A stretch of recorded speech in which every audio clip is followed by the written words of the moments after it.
There are so many different variables when it comes to how an engine will run: the air, the fuel, the oil, the air filter and the fuel filter, that can affect how that engine runs. This is the reason why we need these fuel air adjustment screws.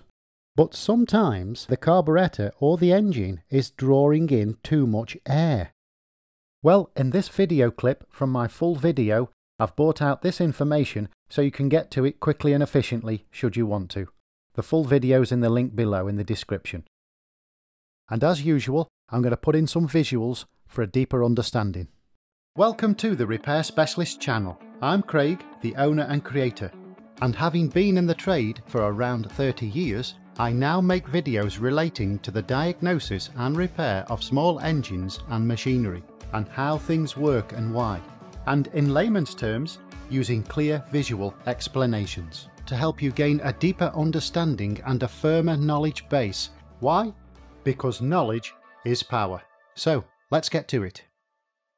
And supporting this video is a free download leaflet of how to tune your chainsaw. There's a link in the description below that will take you onto my website where you can download this, as I've said, completely free. The best of it is it's printable and you can take it into your workspace with you and tune your chainsaw at your leisure.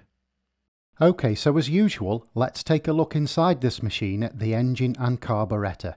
Although I'm showing a chainsaw here, the principles are the same for other two-stroke machinery.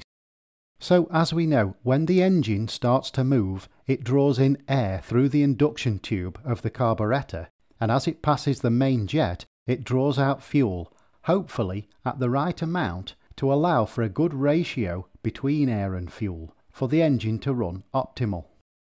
And so on most two-stroke carburetors, we know we have these fuel adjustment screws, which allows more or less fuel into the induction tube of the carburetor.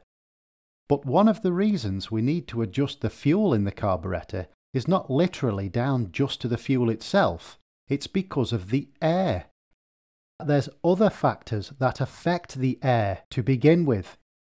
Sometimes it can be an issue where the carburetor or the engine is drawing in too much air from a different place other than the induction tube.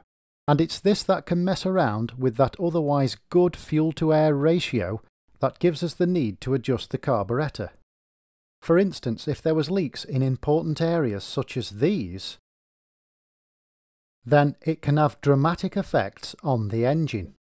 For instance, if there was an air leak through the barrel gasket,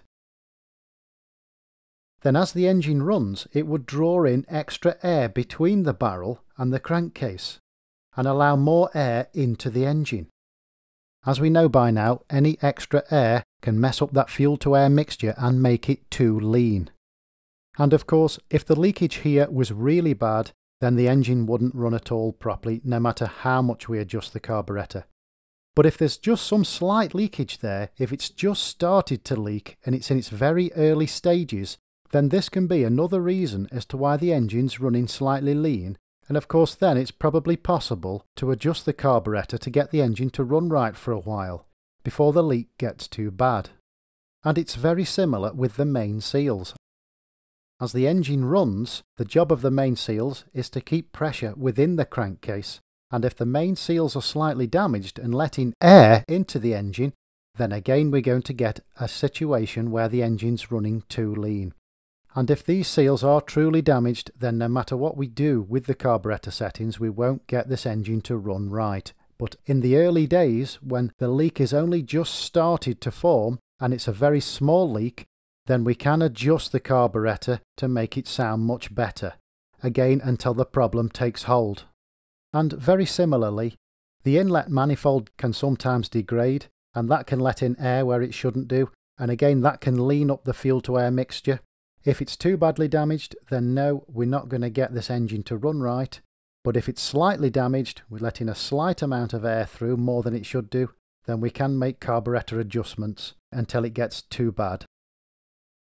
Now if we was to start to add all of these things together, we've got a slight amount of blockage in the carburetor, the fuel isn't quite right, the air filter isn't as good as it used to be, we're in a humid environment or we're in a cold environment and then we move to a warm environment, and then we put some good fuel in there, but we're now at a higher altitude, then you can see why we need to use fuel adjustment screws.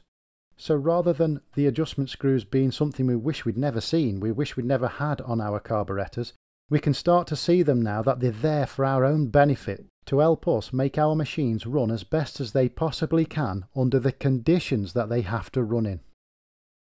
So a really big thank you for coming to the end of this video, and I hope you've gained something from it.